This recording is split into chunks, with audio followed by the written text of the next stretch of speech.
It's your daily dose of Donna. Welcome to the show. Today is Wednesday, May 14th, and whoa, we just got a breaking news alert.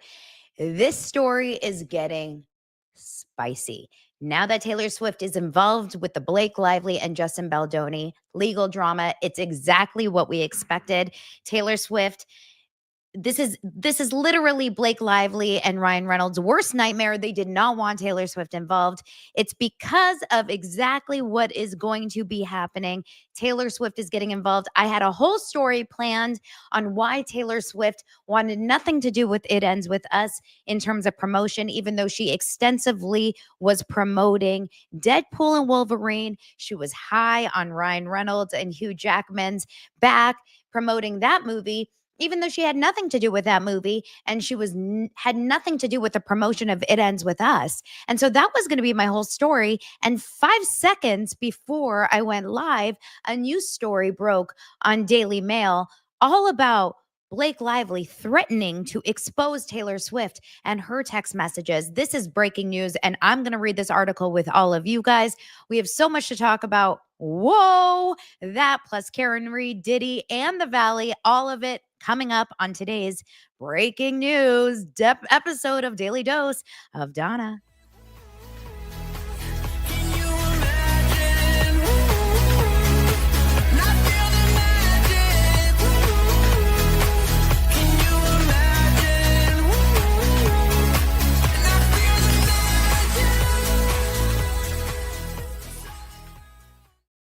Tell your friends, bring your florals, bring all your clitorals, invite all of your people to this party because holy shit. If any of this is correct, and of course, this is just the legal battle, we don't know what is true and what is not, but I had a feeling that there is a reason. There's always a reason, right? There's always a reason why Taylor Swift was hesitant to be really holding Blake Lively's hand through this entire debacle. And truly, and I will still talk about this in just a moment, but I do want to bring up this article. I had a whole thing planned. Remember, I've talked to you guys about this before. A few months ago, I talked to you about this. Why did Taylor Swift never, not one time in her Instagram stories, not one time in her Instagram feed, never did she say, hey guys, It Ends With Us is premiering this weekend. Go to your theater and support my best friend, Blake Lively, in her lead role, where she's also producing a movie where my song is even in the trailer. She never did, never once. Why? And she heavily promoted Deadpool and Wolverine that came out just 2 weeks before. What's the reasoning for it? She has not been seen publicly with Blake Lively since October 2023. The movie came out in August, and before that, she hadn't been seen with her multiple times. Now remember, this subpoena that was sent to her was sent on April 28th. April 28th. Guess what happened on April 28th? That was the day that Travis Kelce unfollowed Ryan Reynolds. You think that's a coincidence? You remember Taylor Swift's song about April 29th? I really wish it would have happened on April 29th. It would have been a really great song, video song. Thank you so much, Mrs. Busted Can of Biscuits, Nikki. Adore you. So glad to be on live. You make my day. Well, you make my day. Thank you for being here because this is going to be really interesting. Let's get through this article together, an exclusive on Daily Mail, which I actually really trust for these kinds of stories because, as you know, they do come out with the tea. So let's read this. Exclusive. Blake Lively threatened to expose Taylor Swift's private texts unless she publicly sided with her in Justin Baldoni feud. What the actual dragon fuck? Let's get into it together, you guys. Make sure you like this video right now. How many likes do we have? Let's fight for the likes. We got to fight for the likes and the subscribes. I want to see them go up, and then we'll read this article. All right, right now. Give me a number. Give me a number, y'all.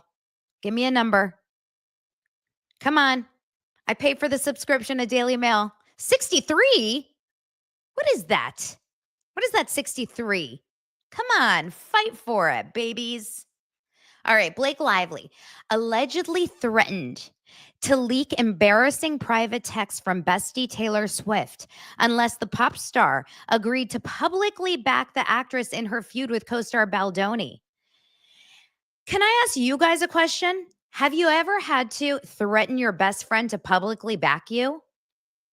I've never once in my life had to threaten. Never had to threaten a best friend of mine. Hey, bestie, I will threaten you to publicly back me. I've never once had to say, hey, Zach Peter, I'm going to threaten you to publicly back me. Never once. This girl. The explosive revelation appears in a legal letter addressed to a judge by Baldoni's lawyers on Wednesday. That's today, just happened. In response to Lively's request to quash, I love that word, quash, their subpoena to the singer. The court filing also alleges that the Gossip Girl alum had urged Swift to delete the text messages between them during her escalating legal battle with Baldoni. Oh, okay. Okay. So not only did Blake Lively ask her to support her, okay? She then threatened to leak embarrassing text messages and asked her to delete the text messages. My friend, have you heard of the cloud? We will find and get those text messages. All right? There's no such thing as deleting shit, Blake Lively. Oh my God, the latest twist sheds further light on the collapse of Lively and Swift's once close friendship, which has gone cold amid the actress's high stakes lawsuit involving the actor. Since then, both Swift and Lively have been subpoenaed for communications about the case, despite the superstar's attempts to distance herself from the furor. In the court letter obtained by Daily Mail, Baldoni's lawyers hit back at Lively's wrong claims that their proposed subpoena to Swift seeks irrelevant documents. They maintain that the order is aimed at obtaining information related to witness tampering and evidence spoliation.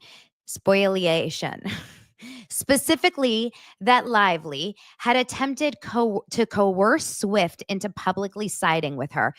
You guys, this is some Canton Karen Reed shit. This is crazy.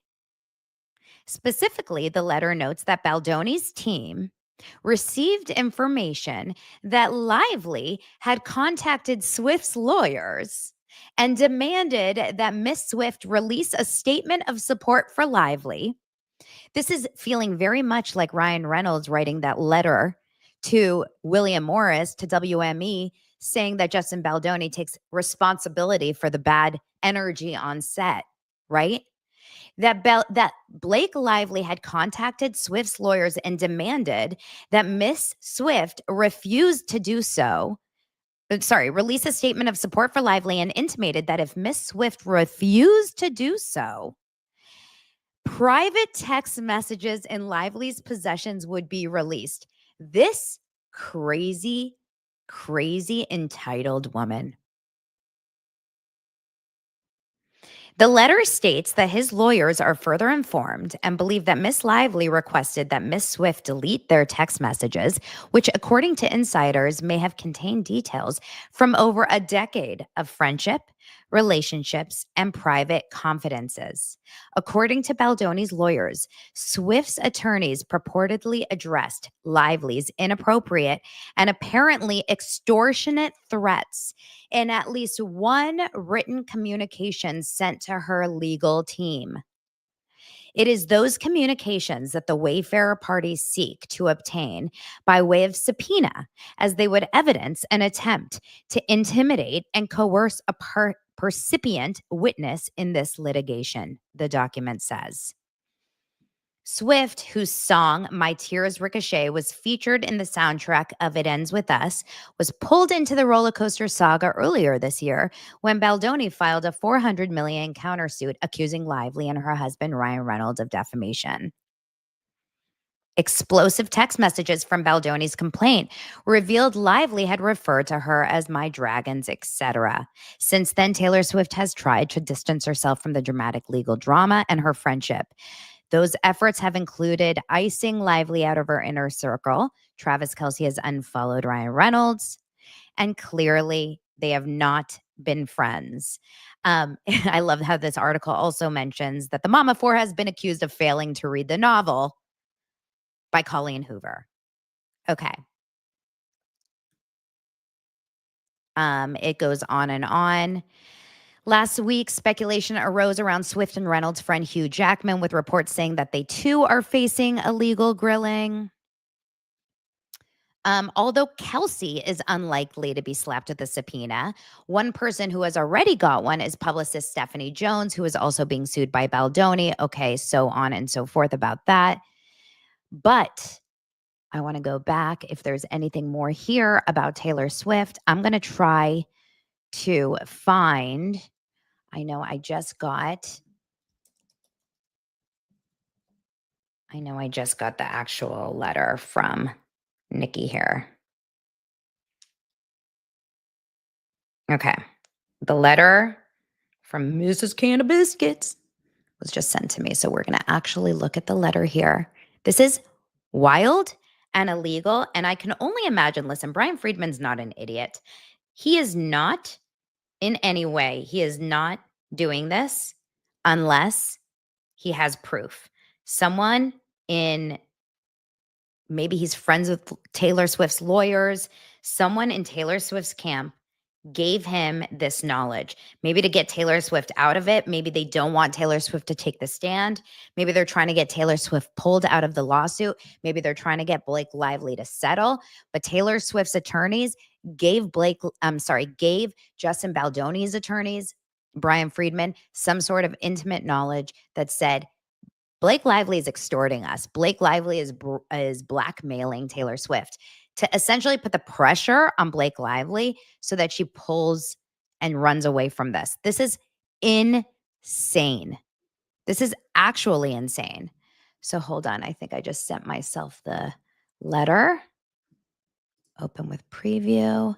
And then let's look at the letter together. Here we go. Okay, it's so small. Let me see if I can make it a little bit bigger. Give me a second, you guys.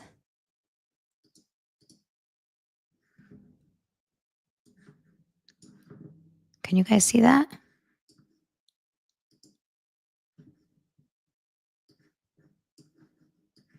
You guys can see that, right? Dear Judge Lyman, we write in response, this was sent just this morning, May 14th. We write in response to the letter filed by plaintiff and defendant Blake Lively and Ryan Reynolds regarding the requested intervention in an action to quash the Wayfarer party subpoena to Venable. So basically, Blake and Ryan wanted to get them to stop subpoenaing Taylor Swift. All of a sudden, they were like, no, please leave Taylor out of this. Please leave Taylor out of this. So he continues, the Wayfarer parties anticipate that the Venable, I don't know if you say it Venable, Taylor Swift's attorneys are Venable. Venable's motion to quash will be mooted in short order, as their counsel and Venable are conferring in good faith. However, the Lively defendant's insistence that the subpoena seeks irrelevant information is wrong, meaning it's not irrelevant. The subpoena aims to obtain discovery relating to witness tampering and evidence spoliation. Specifically, the Wayfarer parties' counsel are informed and believe, based on information from a source who is highly likely to have reliable information, meaning they've talked to someone that knows, that Miss Lively requested that Taylor Swift delete their text messages. Michael Gottlieb of Wilkie Farr, that's counsel for Lively defendants, that's Lively's attorneys, Michael Gottlieb, contacted one of Taylor Swift's attorneys who represents Taylor, and demanded that Taylor release a statement of support for Miss Lively, intimating that if Miss Swift refused to do so, private text messages of a personal nature in Miss Lively's possession would be released. The Wayfarer part, I'm dying to know the dates. Aren't you dying to know the dates? Like, I want to know when this letter went to Taylor Swift's attorney. I want to know when they actually sent the letter and said, write the letter of support. But I'm guessing, you guys, I think this happened in December or November. This must have happened so early on because that's why Taylor Swift has nothing to do with Blake Lively here. It could have happened. You know when it could have happened? Huh. You guys, is it possible this could have happened? Wait, I'm wondering if this happened way before she even went after him with the sexual harassment. Is it possible? Okay, well, hold on. Let's finish the letter and then let's start questioning things. Um, Okay, they contacted Blake Lively's attorneys, contacted Taylor Swift's attorneys and demanded she release a statement of support for Blake Lively, intimating that if Taylor Swift refused to do so, private text messages of support private text messages in Blake Lively's possessions would be released. The Wayfarer Party's counsel are further informed and believe that a representative of Taylor Swift addressed these inappropriate and apparently extortionate threats. Wow, Blake Lively really is an extortionist. She's done this multiple times now in at least one written communication transmitted to Mr. Gottlieb. So Taylor Swift's attorney literally wrote back to Blake Lively's attorney. So this is in writing saying this is inappropriate. It is those communications that the Wayfarer parties seek to obtain by way of subpoena. So that's why they're subpoenaing Venable. They're subpoenaing their attorneys because they want to see those communications of the written back and forth saying, I do not want to give you a letter of support so that you don't release private text messages. Holy shit. As they would evidence an attempt to intimidate and coerce a percipient witness in this litigation. As stated, the Wayfarer Parties Counsel are in active discussions with Venable to determine how to proceed. So Wayfarer, Justin Baldoni's attorneys, and Taylor Swift's attorneys are in good standing, you guys. They're friendly. Should those discussions prove unfruitful, the Wayfarer parties will either oppose the motion to quash or withdraw the current subpoena in favor of an amended subpoena seeking only the communications in question. Blake Lively is so fucked. And if she's not fucked because of this, sorry to use all the cursory language, but I can't help it. How can you stand by Blake? If there's true sexual harassment, you do not need to threaten or intimidate your best friend to stand by you. This is great news for Justin Baldoni, JT says in the comments. It is great news for Justin Baldoni because there is no reason, if you have a true case, you absolutely do not need to threaten. Okay, Enrique came late, and you know what, Enrique, I guess I do everything for you because I love you. Enrique says, wait, Donna, recap because I'm late. So for everyone that is late, here is the long of the short of it, the short of the long of it. According to Brian Friedman, just this morning, within 5 minutes before I started, a letter got exposed where he just emailed Judge Lyman, or he posted this letter and Daily Mail just reported on it, that allegedly, and I believe that this is true because Brian Friedman wouldn't write it in a letter to the judge unless he had actual proof. He is in communication. Wayfarer counsel, Brian Friedman, is in communication with Taylor Swift's lawyers, Venable. I wish I could say it, how to pronounce it. Venable. They are in communication.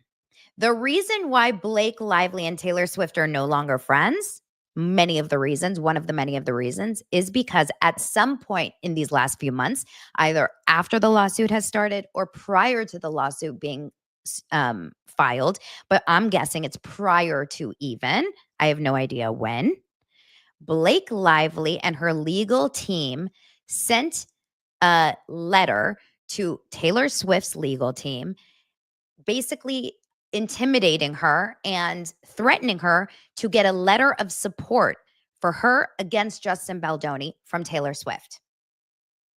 If she did not write a letter of support for her best friend Blake Lively against Justin Baldoni, then Blake Lively and her lawyers threatened her best friend Taylor Swift to release private text messages over the course of 10 years that Blake Lively had in her possession. Because that's what best friends do, said no one ever. This is what you're gonna do to the godmother of your 3 children? This is what you're gonna do to your best friend? This is what you're gonna do to your dragons? Wow, Khaleesi. Wow. This is the shit that you actually write movies about. This is the this is the person that has no other avenues. See, when you have the truth, you don't have to resort to tactics like this. You don't have to burn bridges and lie and cheat and steal to get your way. You have the truth. See, in the Karen Reed case, everyone's stepping on everyone. Everyone's pushing everyone down. Everyone's lying about everyone. Everyone's literally willing to throw everyone under buses because they're not telling the truth. This is the problem. We're catching you in your lies. When you have the truth, oh my gosh, this is so true. Corey says, and I never watched Game of Thrones, but remember, Khaleesi was killed by her dragons. It's coming true. Her dragons are going to kill her. Guys, Taylor Swift's taking Blake down. This is not a small thing. This is Taylor Swift exposing Blake for taking her own best friend, and throwing her under the bus to save her own ass.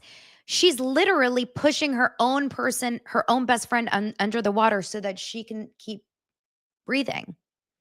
She's Rose and Taylor's Jack. That's a Titanic reference. This is insane. How can she come out of this now? There's proof. There's written proof because Taylor Swift's lawyers have written back and said, I'm sorry, that is extortion. You can't expect a letter from us. But this is literally Ryan Reynolds and Blake Lively's claim to fame. This is how they do it. I'll never forget back in the, hold on. Back, if you go back, oh, this is a throwback, guys. Oh my gosh, hold on.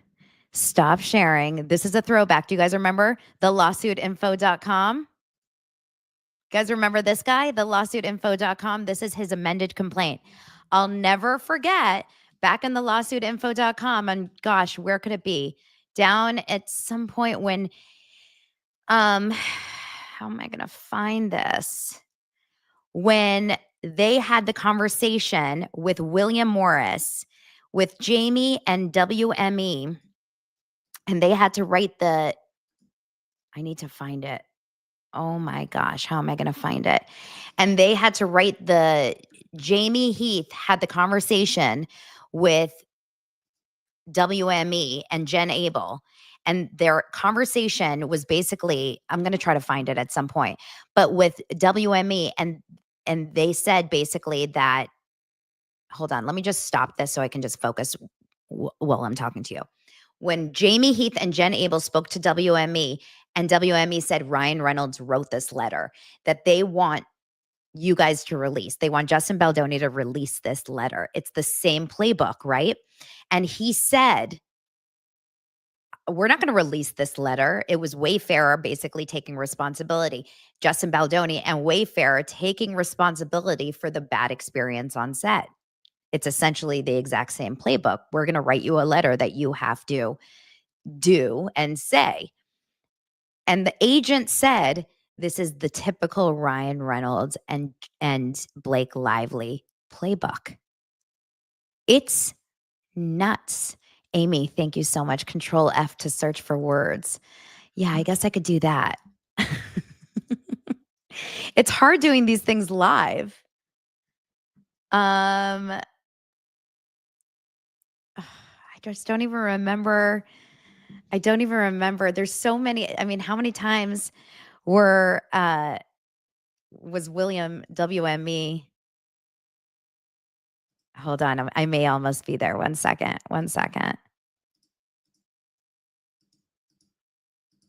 If I can't find it, I'll find it, you guys, at some point. I just don't know if I'll be able to find it right now. But if you guys can find that letter, that part in the complaint and the letter, you can let me know. Anyway, the point is that this is literally the exact same playbook. It's the exact same playbook. It's like they think they own the world, but they thought that they owned Taylor Swift. Man enough. Control F, man enough. You guys are so good. Thank you so much. That's exactly it, man enough, because he wrote that in the letter.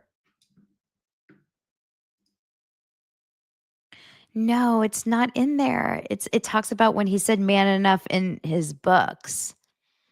It's not coming up in the search. Okay. I don't want to waste too much time. Anyway, the point is that this is the most insane thing. Here's the key. Here's the key. We have to get the timing on this, because at the point, when was this all occurring? Because when did Taylor Swift figure out that Blake Lively is shady? When? And my guess is that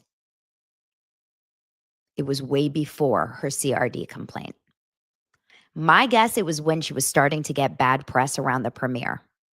Truthfully, and I'll tell you why. So Shasti Flaw, as you guys know who she is, she released a video earlier this morning. She posted about how I've talked about this before, but I didn't see this one video that she posted about. And it's this creator, and his name is Graham something. And I'm going to play it for you guys, a little bit of it. And what it is, we've talked about this before, how Taylor Swift was very open and active promoting Deadpool. That's the Hugh Jackman and Ryan Reynolds film that came out just 2 weeks before It Ends With Us. Now, she had nothing to do with Deadpool. Her song wasn't in the movie. She didn't even have a cameo in it. But she was not promoting anything when it came to It Ends With Us, which was strange. She had a song in the movie, and that's her best friend. And apparently, according to Blake, she was literally part of the entire production behind the scenes. So why did she not go to the premiere? Why did she not even post about it in her stories? Why didn't she tell anyone where to go to even support? With Deadpool, she told people where to buy goddamn tickets. She linked Fandango or whatever in her stories. Something was very, very different when it came to her promotion for it. So this is very interesting. Now, by the way, I almost have 1,800 people here live. So this is going to be a little selfish reminder to subscribe. Make sure you're subscribed and like this video. A lot of people here are probably new. Thank you so much for subscribing and liking Daily Dose of Donna. I'm here 5 days a week, if not more. Okay, let's keep going on, and let's go. LA Fitz is very mad at me. Going elsewhere for the story. No need to cuss. Well, I'm taking it I'm very passionate about this. I got very excited today, LA Fitz. I'm sorry. Okay, let's move on and talk about this one video. It's not Family Show. It's Daily Dose of Donna.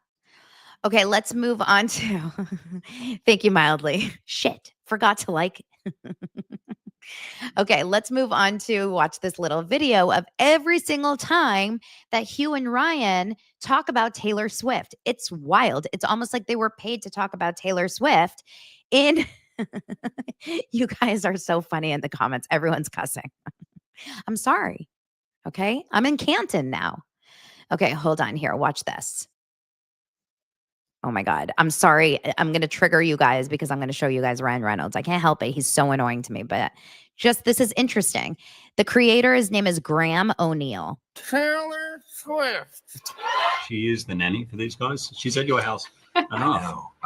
The cost of that is, I believe the accountant said cost prohibitive. Let's wait for another song. The fourth child's name, the baby's name, anywhere on the new record? We always wait for Taylor to tell us what the child's name is. So, we'll say this, we're still waiting. The wait is over for Deadpool and Wolverine as it hits theaters today. And the wait is also over to know if Taylor Swift... So he's talking about the fact that so many times they talk about Taylor Swift. But the cameo thing with Taylor, because she's our friend, that is not in this film. I wish Taylor, if I ever stop, she made good Deadpool. funny. But people still believe there's a possibility. Okay, so it's literally constant. No, You sang that to me in my face. I hummed Angry. it. The answer is I don't even know if that's a title. Taylor is not in Deadpool and Wolverine. Okay.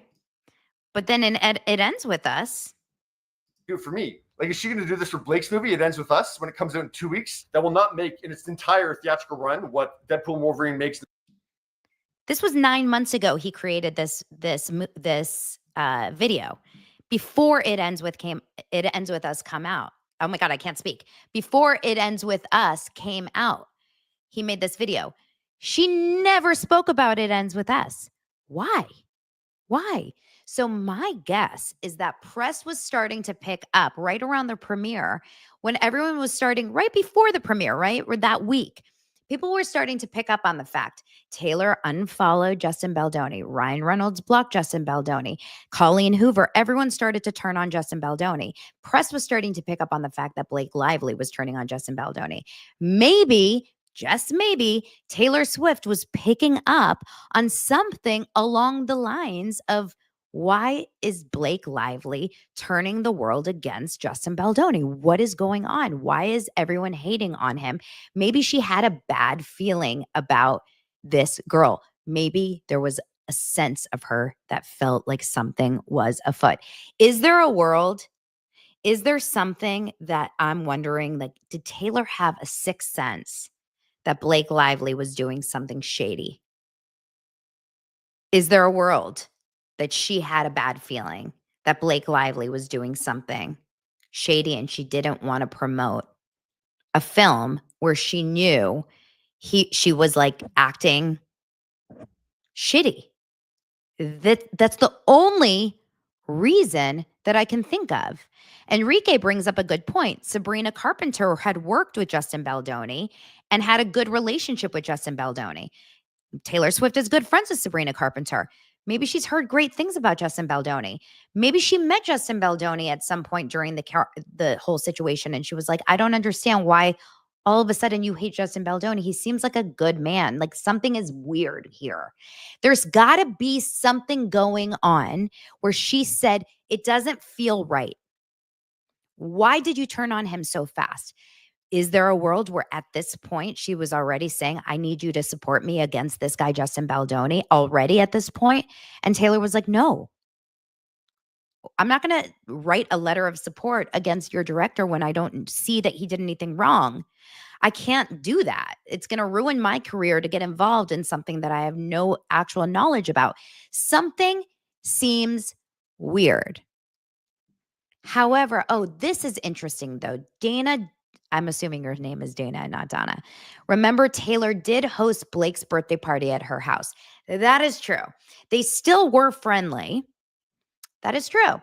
They still were friendly after the fact. They still didn't have that like Rhode Island birthday party. I think it was Rhode Island. I can't remember.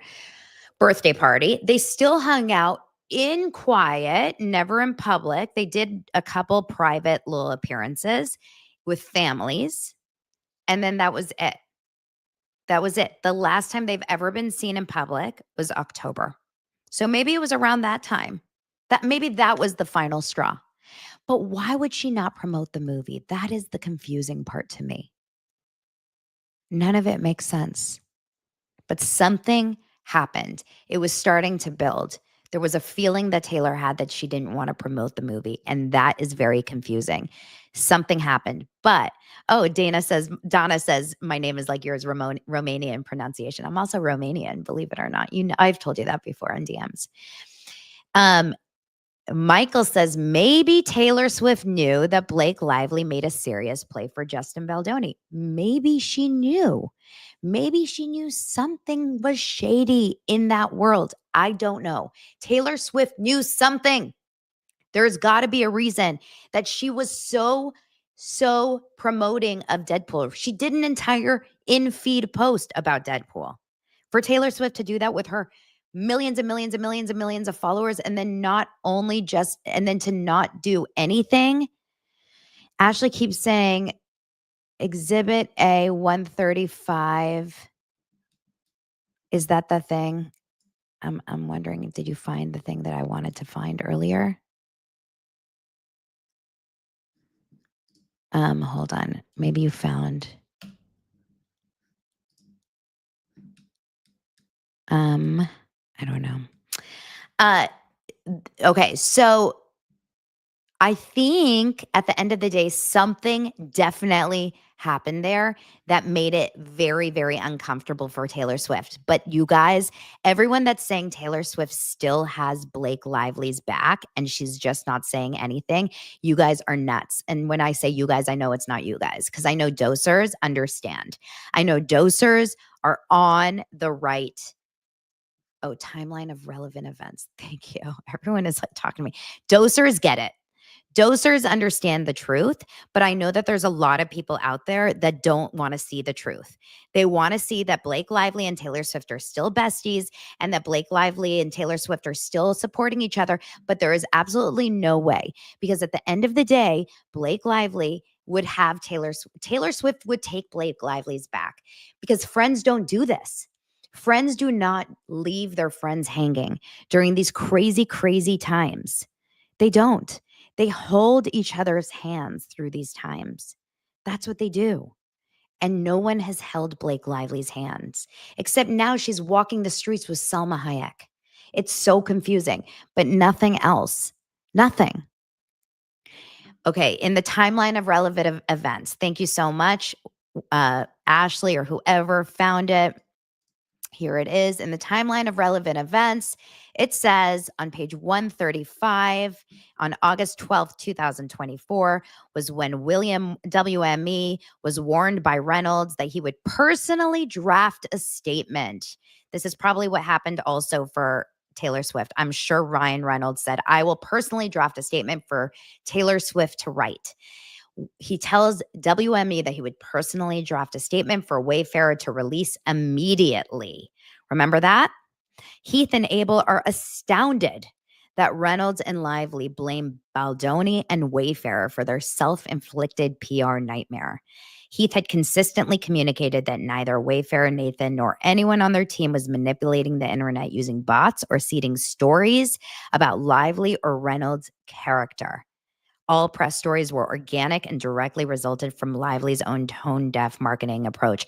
But according to Lively, you guys, and Ryan Reynolds, it's never them.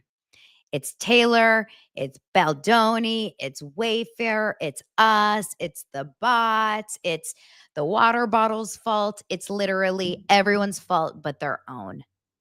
And this is the problem with these entitled narcissists.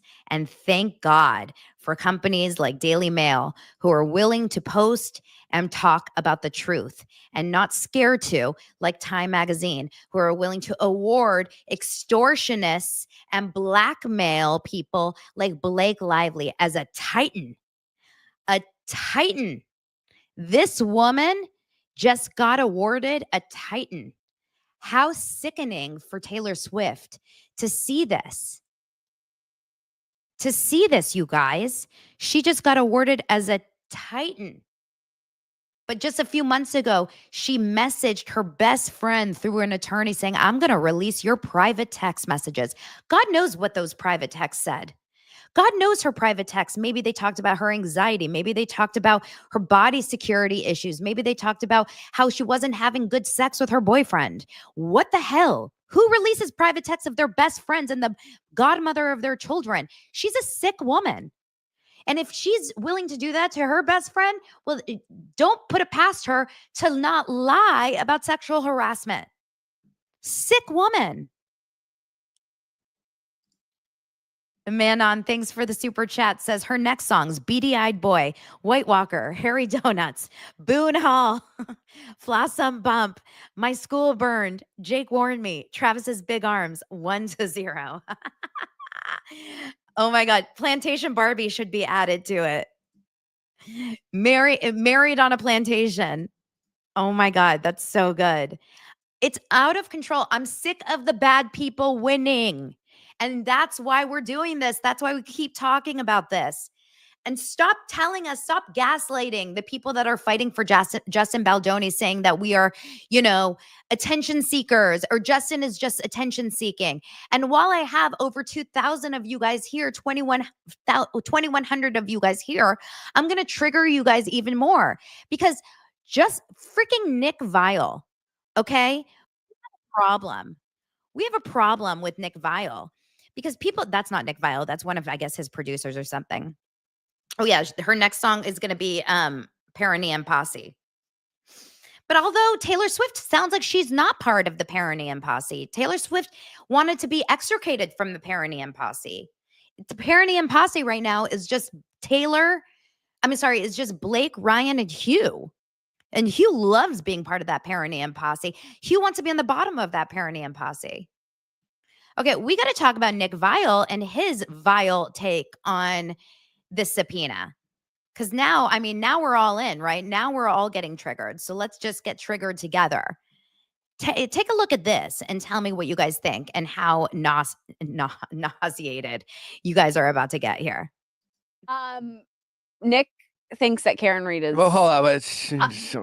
We'll get to Karen Reed in a right. second. Nick and I got into it over on Plus. Hold on, so. did? All right. Well, first of all, let's just Taylor Swift has finally been subpoenaed by Justin Baldoni's lawyer. We haven't really talked about this case. Our opinions are steadfast. Well, my opinion is steadfast. No, mine is too. I believe Natalie's is as well. To me, this shows that Justin's legal team is doing more of the same, which is just trying to bully the other side. Because obviously they want the attention. They want to bring in Taylor Swift. They want to peel back the curtain. They want to they want her to tell her friends Ryan and Blake to have this go away. And I think it's just more of the same of them trying to make it very difficult to fight this fight. But we will see what happens. It did come out that Blake will testify. I mean, I imagine a lot of people testify, including the alleged witnesses. I really hope we'll be able to watch the Karen Reed trial, because I am. So according to Nick Viall, he's doing it for attention. Guys, for anyone that, and hashtag Nick, in case you're just you forgot, he didn't start this fucking fight. He didn't need this. He didn't ask for it. He's just defending himself.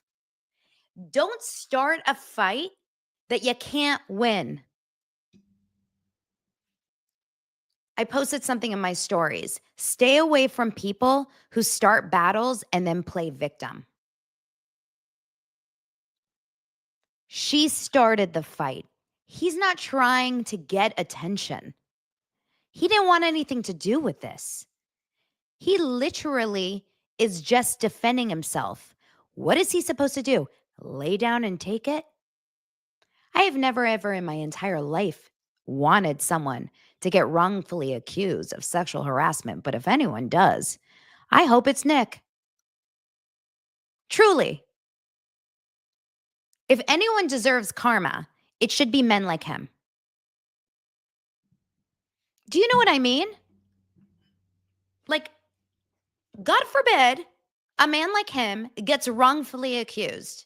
And I want all of us to sit here and be like, he's just looking for attention.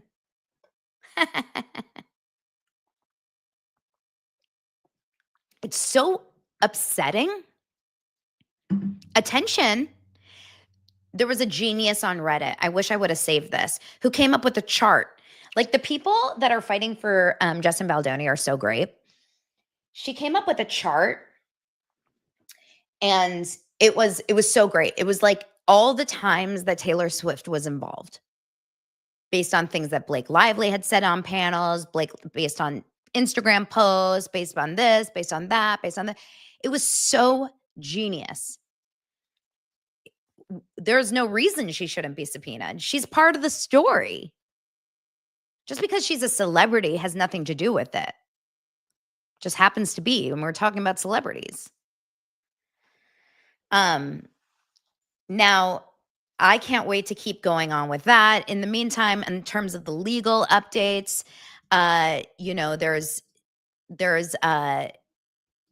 there's a legal update. They're fighting back and forth. Obviously, the lawyers are fighting the subpoena. They don't want to be subpoenaed, but now obviously they're saying this is why you're being subpoenaed. I really hope at the end of the day that this works out in Justin Baldoni's favor. I really, really, really do. It's just, I really don't want the bad people to win. The fact that she does this is such a sign of who she is. You know what I mean? The fact that you think that you can do this. Like, why would you need to do this if it was true? Why would you need to? You have the truth on your side. Why would you need to threaten anyone? I just can't get over it. Okay, but this is a good time to kind of like, one last thing in the Justin Baldoni thing. Scarlett Johansson. So Scarlett Johansson is an incredible actress, obviously, and now she's directing her first feature film, Eleanor the Great. Now she happens to be doing this with Wayfair. Total random timing, and she even agrees to it. I had no idea what this movie was about, but I read this entire like long article on Deadline yesterday. This movie looks incredible. It's about a Holocaust survivor. Do you guys understand? For me, oh my God, let me get Vile Files out of here. For me, do you understand what a big deal that is? Like, as a Jew, I am so thrilled. She's going to be talking about it's the story of this woman, Eleanor. June Squibb is the lead. She's 95 years old, who's the lead in the movie. It looks incredible. I'm very much looking forward to this movie. And she does have a big Vanity Fair interview, and she does get thrown the name Justin Baldoni in the interview. But she mentions that she actually never worked with Justin Baldoni because she worked with Wayfair, but Justin Baldoni was working on It Ends With Us when they were working on it. So all she mentions is that it was backed by Wayfair Studios, the production company, and by backed financially, it was backed by Wayfair. But when the interview brought up Baldoni's name, all Johansson did was let out a loud, knowing laugh before praising his company. She said, specifically, they were super supportive throughout the process, she said of Wayfair in her cover story chat with Vanity Fair. But yeah, such weird timing, she said, referring to Baldoni's ongoing legal woes with Lively, who's currently married to her first ex-husband, Ryan Reynolds. As you guys know, she didn't have the best marriage, according to what we've heard. Scarlett Johansson apparently, oh God, back to Nick Vile. Scarlett Johansson, apparently, according to stories, look at her with these cute kittens in this picture. She thought he was quite a controlling guy, and so did Alanis Morissette. It's not a one-time thing. Ryan Reynolds apparently is a very controlling husband. So I am very looking forward to seeing that movie. I read, like I said, a whole article on Deadline about the making of it, about how challenging it was and how involved she was. And it looks like an incredible story regardless. So I'm very looking forward to that. But she says, yeah, the timing's weird because nothing she can do can be left alone by this Ryan Reynolds. Like he's on her like white on rice. Leave her alone. Remember when his first public appearance was going to her current husband's place of employment? Leave her alone. Okay, we got to move on to some Karen Reed stuff because I'm so obsessed. Are you guys so obsessed with Karen Reed today? Oh my God, just in general. Obviously, yesterday we had withdrawals from trial. That was depressing. I'm so depressed over Karen Reed being not being in trial yesterday, but today we're back. And then this morning, of course, his John O'Keefe's niece and nephew were on the stand, and because of them being minors, I think it was just the niece, we weren't able to actually see it, but we will be able to. I'll be able to talk about it. Before we get into it, I just want to remind you guys that this week's Daily Dose of Donna is brought to you by Rula. So Therapy is very important, especially if you're Blake and Ryan, because you'll be needing a lot of it after this story just got released. So finding the right mental health care should be simple and affordable. But for many, it's not. Long wait times, high costs, and difficulty finding the right provider can make getting help feel overwhelming. And that's where Rula comes in. Rula connects you with in-network licensed therapists that accept most major insurance. Their users typically have a copay of $15 per session, making therapy more accessible than ever. With a network of 15,000 licensed providers providers across 100 specialties. Rula also ensures you get care tailored to your needs. You can also see a therapist in as little as 24 hours, so you get the support you need without financial stress. More than making therapy accessible and affordable for you, Rula stays with you throughout your journey, ensuring you're matched with the right provider and making real progress. Every therapist is carefully vetted, so you're in expert hands. Getting started is easy. Answer a few quick questions and Rula will match you with in-network therapists that fit your needs. Start your mental wellness journey today. Visit rula.com/dailydose. That's RULA.com/dailydose. Please support our show by letting them know I sent you. Go to RULA.com/dailydose now. Okay. Thanks, Wanda, for posting the link. There you go. All right, let's get into it. Karen Reed, who's into it? Who's watching? First of all, yesterday, like I said, there was no trial. First, I'm going to give you a little update of what happened this morning. We did bring up the hair. Okay. We did bring up the hair. We found one small strand of hair on Karen Reed's car that belonged to John. One small piece of hair. And because of that, the prosecution is saying that she hit him with her car. Now, this one piece of hair supposedly survived a crazy blizzard. It survived parked in a garage all night long, a blizzard of crazy winds. It survived driving, being towed. It survived all of the things. One piece of hair. And that is the prosecution's case. But whatever, we'll take it for what it is. Now, because the niece, John O'Keefe's niece, who he was taking care of as a child, was on the stand, we weren't able to see it, and no technology was allowed in the courtroom. But Christina Rex, who is a big reporter and she covers it, she was able to take written notes, and so we were able to get her notes. Now, the niece was testifying on her relationship with Karen Reed. She said basically that the relationship was, this is according to prosecution's direct, what's it called? Examination or whatever. It said that it was kind of, her relationship with Karen Reed was kind of dependent on the day. Some days were more on good standards and other days weren't on good standards. She would favor my brother, is what the niece said. She would not ignore me, but it felt like a coldness. That the brother and Karen Reed were pretty close. She said that John O'Keefe and Karen Reed were lighthearted in the beginning. Remember, by the way, that the niece is under 18 now. She's about 17. And I want to remind you, just FYI, I just finished watching that other Netflix documentary, The American Deadly Marriage.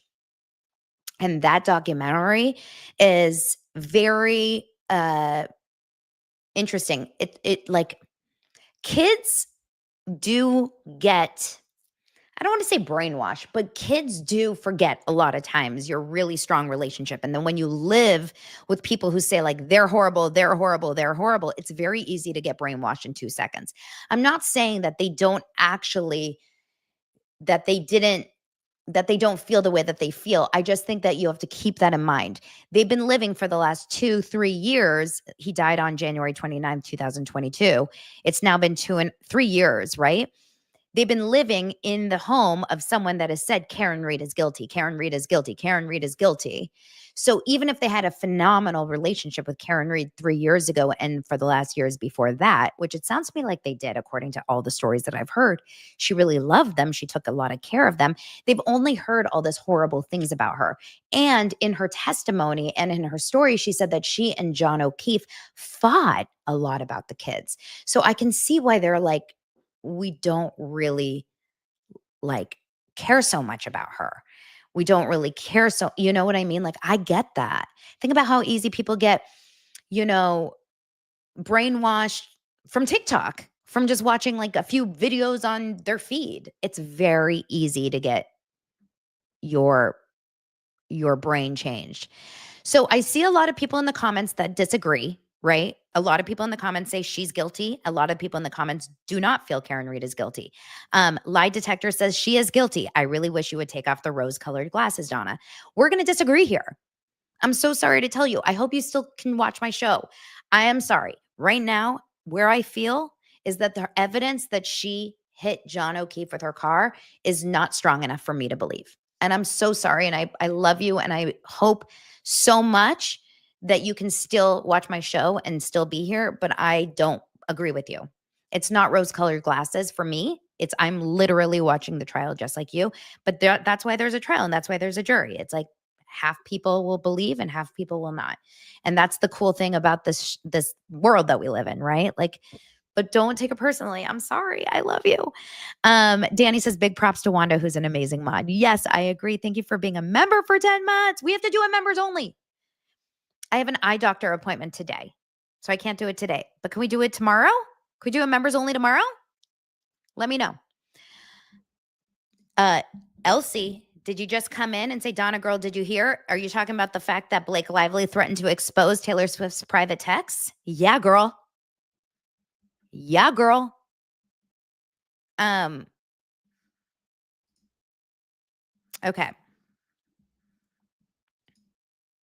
Okay, let's move on. So then she said that their relationship, John O'Keefe and Karen Reed's relationship, was lighthearted in the beginning. It changed by the end of 21, 22. They were fighting a lot. When they would fight, Karen Reed was angry and louder than John O'Keefe. I think I can understand that. Karen Reed seems like a little bit of like a wild child. They fought in Aruba. Remember this big fight in Aruba? Reed and O'Keefe had an argument in the hotel room. John O'Keefe checked on them and told the nephew to get off the iPad. It sounds like my house. And Karen Reed defended the nephew and started yelling about like how he had kissed someone else and she had witnessed it. It was really loud. She was very upset. The niece testifies that the relationship changed after the Aruba trip. In January 2022, so this is the month that he died, John O'Keefe and Karen Reed were in the kitchen fighting while the niece was in the room next door. The relationship was good, but it had run its course. I don't remember exactly what she said, but she was upset by it. He asked her to leave the house. She didn't want to leave the house. He saw the niece in the other room and got angry that she witnessed the fight. So they started to fight. They would fight a lot more in those last couple of weeks before he died. She testified about the night of his death. She charged her phone in his room. It's basically just talking about the night of his death, etc. Okay, I want to say something really fast. I think it was a bad move. Well, I know why the Commonwealth, the prosecution, brought in the niece to testify. It was a ploy, in my opinion, because they wanted the jury to feel sad and to get emotional because it is sad. A man died, regardless of how he died, whether it was by plane, train, or automobile or by the hands of a person, he died. It's a sad thing. But the Commonwealth is trying to capitalize on the sadness of the trauma that these poor children are handling and going through. They've lost 3 parents, right? They lost their real mom, they lost their real dad, and then they lost their uncle who was acting as a father. This is shitty. This is really shitty. Okay? So for them to be called to the stand, even though they had absolutely nothing to do with the night of his death, I get it. They're talking about the relationship. I don't think anyone is shocked that Karen Reed and John O'Keefe had a little bit of a tumultuous relationship. We heard that in the text messages. We know that they were fighting a little bit towards the end. So I don't think that the kids needed to be on the stand this day. However, that's what you got to do, right?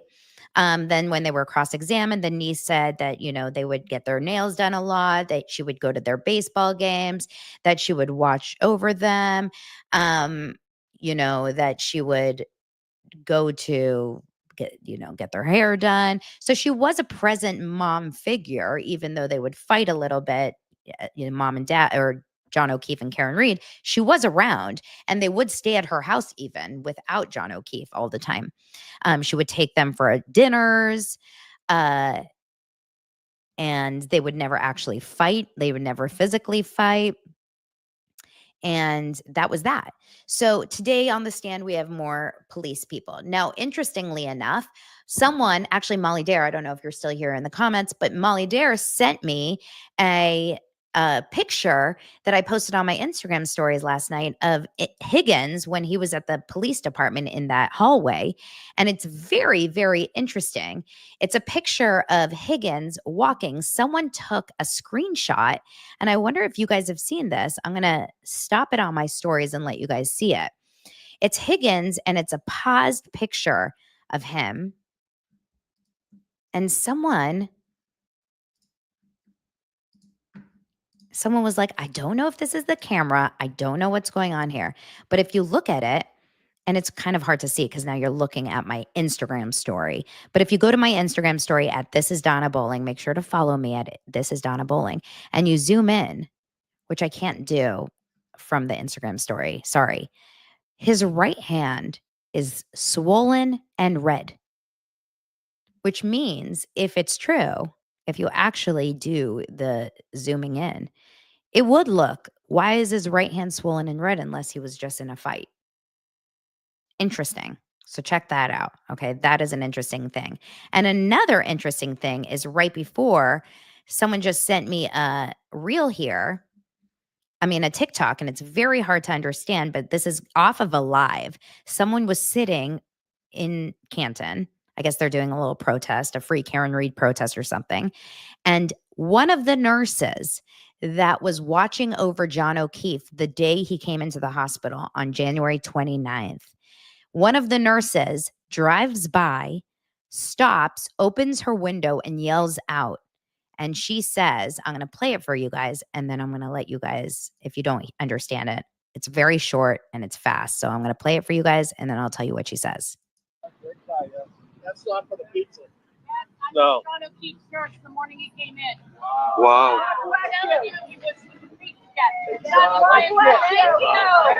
It's hard to understand, but she goes, I was John O'Keefe's nurse the morning he came in. They go, wow.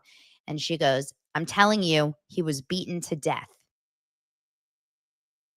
I'm like, where is this nurse? Get this woman on the stand. Get this woman on the stand. So these are just some interesting updates with Karen Reed. Obviously, we're going to be following all of that the entire time. I need to, obviously watch the trial. I will be covering it. All right, on to the Valley. It's one of the only shows on Bravo that I still watch. It's, I guess, the only show that feels real on Bravo. Between that and Summer House is kind of real, but it's pretty crazy. Oh my God, I just went over to my Instagram. I have 5,000 DMs from all of you guys saying like, oh my God, Blake Lively threatened to send Taylor Swift text. I'm like, go to my Daily Dose of Donna. Before I get into my next story, I want to remind all of you that I am over 50% sold out to Dosers Live. Dosers Live will be on August 23rd here in Los Angeles. Over 50% sold out. Tickets are so cheap compared to BravoCon. If you are crazy and you want to go to BravoCon and you want to spend all your money that you've worked hard on to go stand in lines to hopefully get a picture with Brittany Cartwright, then go to that.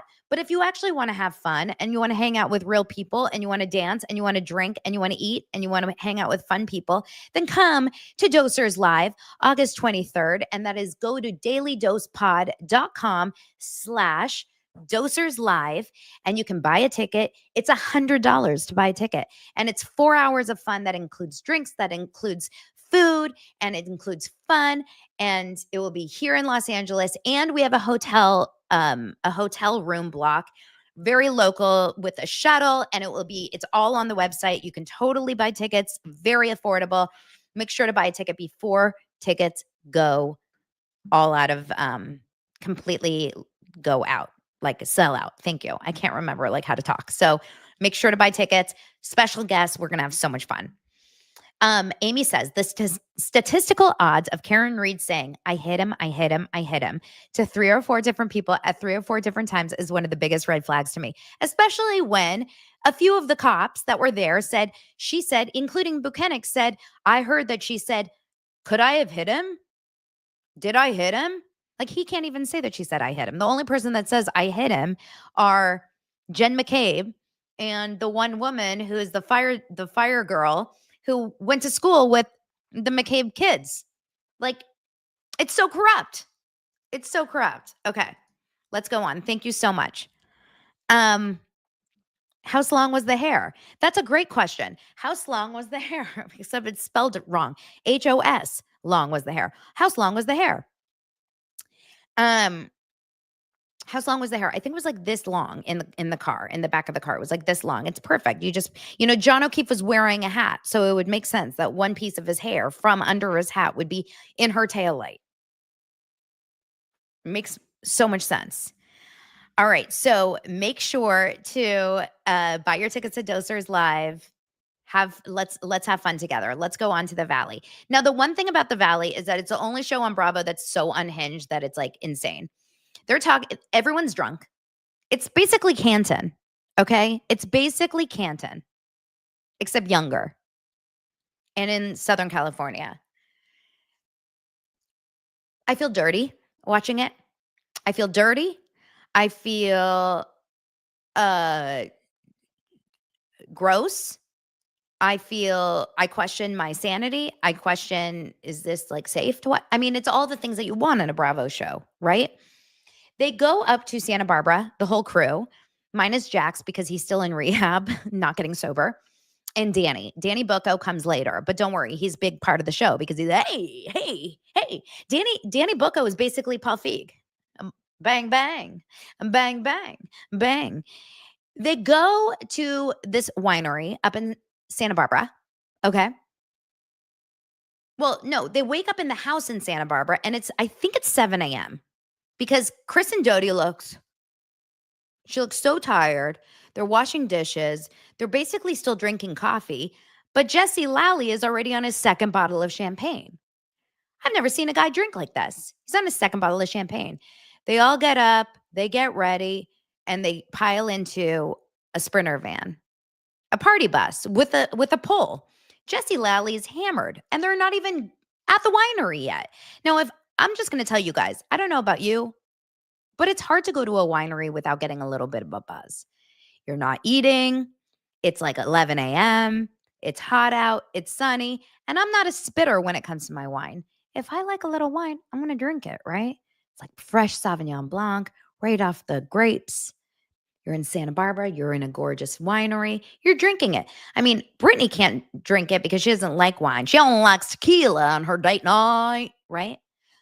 But everyone else is drinking. So Jesse Lally is already 2 bottles of champagne in. He's hammered. Everyone's getting hammered, including Danny Bucco. But before they get to the winery, remember, they have to break down the car. The car breaks down.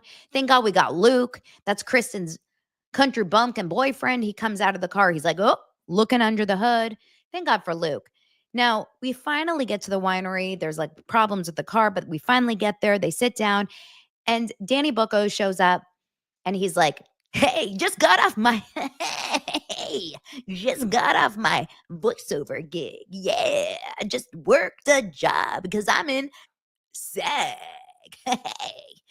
And they sit down, and then they decide that they're going to, I don't know which one, Ray, I'm going to pull it up. And then they decide that they're going to, start drinking. But Danny is like, everyone else is like, yeah, we're just enjoying the winery. And Danny's like, give me the wine. I need to catch up with everyone. I didn't drink yesterday. I'm going to drink today, but I'm not an alcoholic. I don't have a problem, but I need to drink. Give me the wine. I need to have drinks. Everyone else is like, we're sipping. He's like, I'm gulping. Okay, Nia, his wife, who, bless her heart, prettiest thing in the world, but I really struggle with her voice. I struggle with everyone's voices on the show. Remember, this is the thing about the Valley. In order to be on the Valley, you have to have an annoying voice. At least the women do. Brittany's like, hi, I'm going to day night, and Jax is rage texting me. And then Michelle, she's like, Jesse, I don't like when you talk to me and call me a hooker. It is so not nice for you to talk about me that way. And Janet talks like this. This is such a beautiful winery. And Nia talks like this. Danny, do you want to go to the winery with me? Like so nasally. Like blow your nose or something. Like something's bothering me about everyone on the show and their voices. So Nia's like, honey, everyone is sipping. You should just calm down a little bit with you should just calm down. calm down with your drinking. And he's like, nope, I work today and I've got 4 kids, underformed, gulping. I'm gulping. So they all end up drinking too much, but Jesse, 17 bottles of champagne in at this point, it's only 11:22. They all decide at this point that they are going to, go over and have a conversation. Jesse and Michelle go over to have a conversation at this point. And they start, talking about the kid and their relationship. And remember, they're divorcing. They're not divorcing, they're like separated, but they're co-parenting this daughter. But they don't get along at all. Michelle can't stand him because she knows that he doesn't have any money. He spends all his money. And he spread a rumor that she's a hooker. And Jesse cannot handle Michelle because Michelle cheated on him and is happy and now married, now dating someone else. They hate each other so much. Okay. So they all of a sudden think that they can actually have a conversation 17 bottles of champagne in. Yeah, that makes sense. It's never happened. You can't have conversations when you hate each other and now you're drunk on top of it too. So they start having a normal conversation, but it elevates fast. It elevates from everything's fine to I'm going to kill you in 2 seconds. And then she starts asking him, where did you ever, why are you getting money from gay men? It went from that to that in 2 seconds. I thought to myself, oh my God, is he getting money from gay men? Like, is this the show that we're actually watching? So Queens of Bravo, I don't know if they actually have the clip, but this is what they post on their Instagram. People deposit money to you too. She says, I have proof. Do you want me to show that? Why is a gay guy sending you money? She says. And all the people are just watching. I have proof. If anyone should be an escort, it's him because he's the one who's broke. Do you want me to show that? Why is a gay guy sending you money?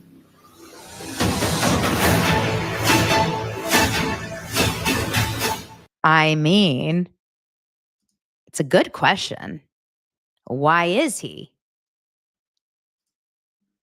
Why is he getting the money?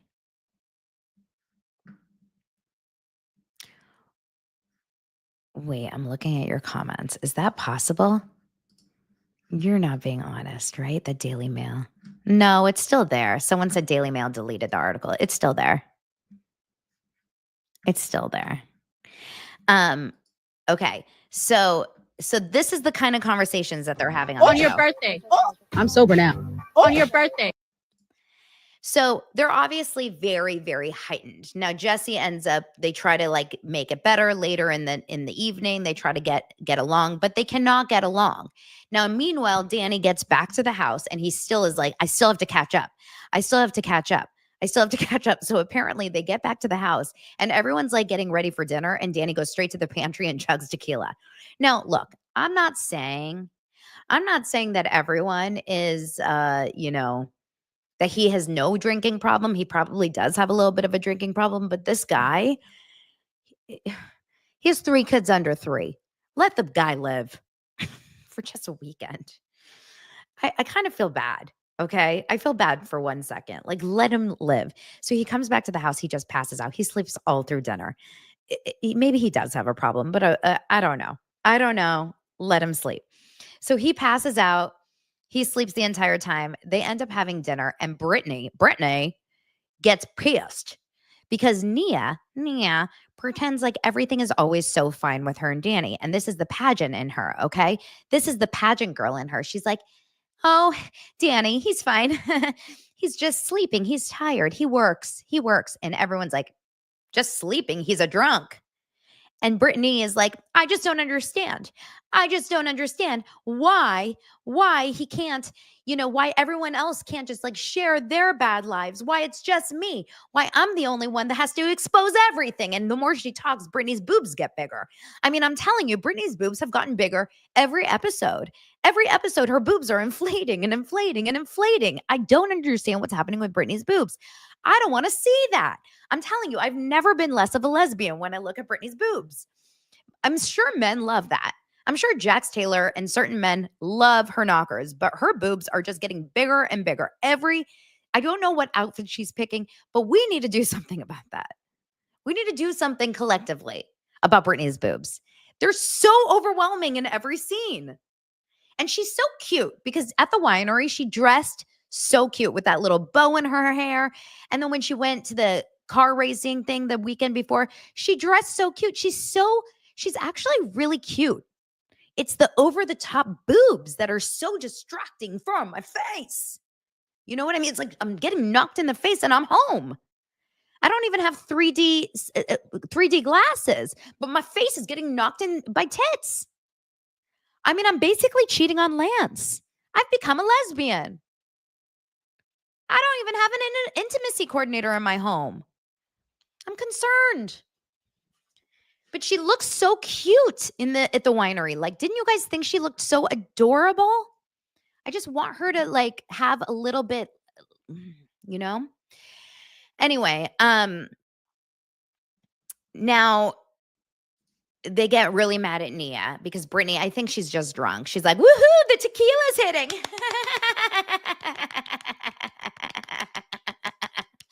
I mean, if we drank every time Britney laughed at herself, we'd be drunk 2 seconds after we woke up. We'd be like, good morning. And we'd be drunk because literally that's how she is. She laughs at how she yawns, right? She's like, it's like such a wild thing.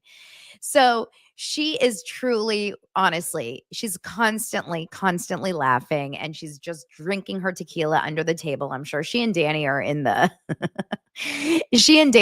pantry together. The reason why she got so mad at everyone making fun of Danny for drinking is because she's like, I was in the pantry too. That's my date night. My date night is in the pantry drinking tequila with Danny. What's the problem?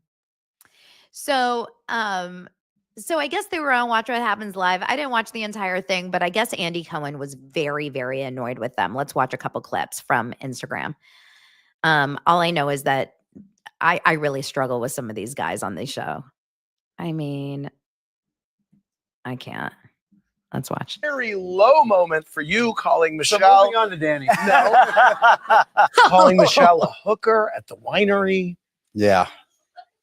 What do you want to say for yourself?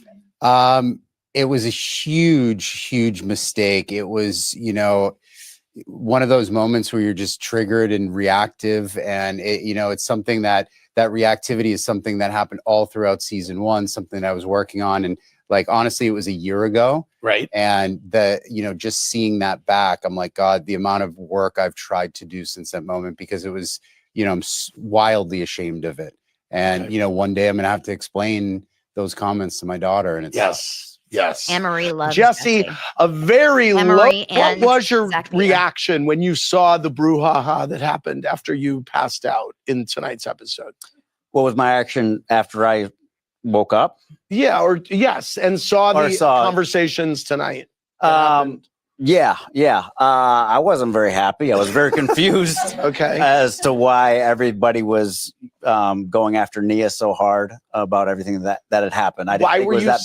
Why were you sneaking tequila in the pantry? Well, I wasn't sneaking tequila in the pantry. Okay. I had gone to the pantry to get a White Claw, and there was a tequila bottle. And I took a shot and had a White Claw. And then a little bit later, it was nappy time. What was your reaction when you saw the... By the way, hot tequila, hot White Claw, and that's the only thing I'm thinking. Why are they in the pantry? And by the way, Andy Cohen is 100% someone that has snuck tequila in the pantry. Let's be honest. Why did you tell Luke about the Michelle escort rumors in the first place? And were you surprised it got back at Michelle, considering I can't handle the bad. What was your reaction to Michelle saying you're far worse than Jax? And where is your relationship with Michelle today? And do you think you're in a better place than Jax and Brittany? Okay, so let's break that down. Are you better or worse than Jax? I think, Michelle, in her experience at that moment, I think she had a comparison. I don't think Jax and I are similar at all. You're better. Okay. And whose relationship is in a better place? You and Michelle or Jax and Brittany? I think Michelle and I are in a really good place right now, actually. Okay. And you'll see that unfold throughout season 2. Can't with the pants and the shoes. What was your reaction? Jesse, where are you in your divorce proceedings? We are finally very, very close. I think we came to an agreement the other day. So really, yeah. Wow. Yeah, Okay, it was good. it was a war of attrition that I threw my hands up and said enough is enough. Let's just move on with our lives. So I think we're there. Okay, good. Yeah. Because you were asking for some stuff at the reunion. I wonder if you folded on or not. At the reunion, we talked about a couple minor things we had already agreed on, but yeah, Okay. everything's kind of detailed out right now. Okay. Jesse, where are you in your divorce All proceedings? right. Well, listen, I struggle with the Valley only because a lot of them are just like kind of hard to look at.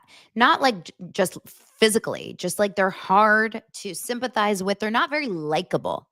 None of them are very likable, except Anne-Marie is obsessed with Jesse. I'm going to tell your husband, Anne-Marie. Okay. Is he your hall pass, Anne-Marie? Should I get him to Dosers Live? Will he hit the height requirement? I'm just saying that. I'm only 5 feet. Okay. I think that's it. We had such a big episode. Thank you so much for being here. Thank you for subscribing to Daily Dose of Donna. I can't wait to see what goes down with Taylor Swift and Blake Lively. Up in flames. I love that the Dragons end up taking down Khaleesi at the end of the day. Oh my God. Anne-Marie says, I don't care when he's lying down. About Jesse. Oh, Maddie wants to know about Diddy. Diddy is disgusting. How about we leave it at that? I'll do more Diddy tomorrow. I don't want to feel gross next to Diddy. I don't want to end with Diddy. Let's stop with Diddy today. Let's take a Diddy break. Let's just say Diddy is disgusting today. How about that? I can't wait to see what Blake Lively's lawyers respond. I did see someone say that Blake Lively's lawyers responded. And if they did, I haven't seen it yet. Hold on, let me just make sure before I leave. I haven't seen it yet. They have not responded according to what I'm seeing. Okay, I can't wait to hear. I can't wait. On tomorrow's Daily Dose of Donna. Oh, Maddie, you're the best. Love you. Is that for Anne-Marie's hotel room with Jesse? Thank you for the super sticker. I love you guys so much. Thank you. And I will talk to you mañana. Bye.